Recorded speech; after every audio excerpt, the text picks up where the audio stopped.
who told everyone to leave the area. Where were they to go? Okay. I mean, this is thought out. It's not something that we tell them, go to the beaches, go drown yourselves, God forbid. Not at all.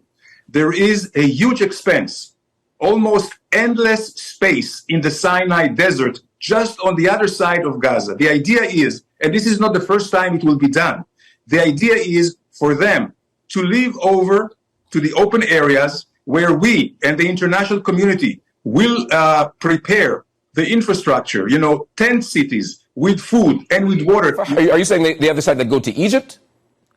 Yes, absolutely. Absolutely. And Egypt will have to play ball because this is human life is at stake. And if you're talking as human life is at stake because you're cutting off power, you're shutting down hospitals, you're bombing residential buildings. I mean, right now, there is a hospital that does not have sufficient power. There is a hospital where people are literally going to die. They're saying that because of your country's actions, not the actions of Hamas, not the actions of Egypt, but because of Israel's actions, the hospitals are going to turn into graveyards. How is that not a war crime? How is that defensible by any standard?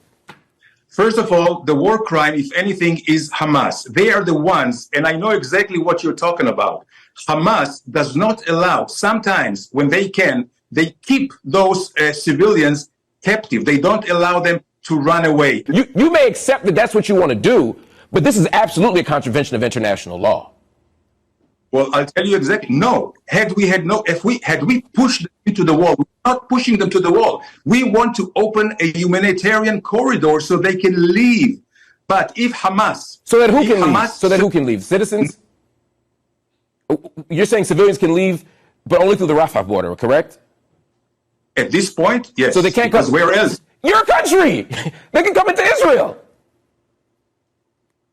I'm telling you one more thing I want to say. I want you to address that point. Don't just smile, sir, respectfully. You're saying you're making a corridor. They can go to Egypt. You're bombing them. You say you want to save them, but they can't come in.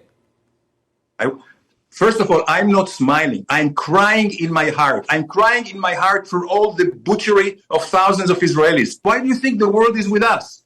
Why do you think the world is with us? All the international media was there. So don't talk to me about collective punishment. Don't talk to me about humanitarian. These are new rules of the game.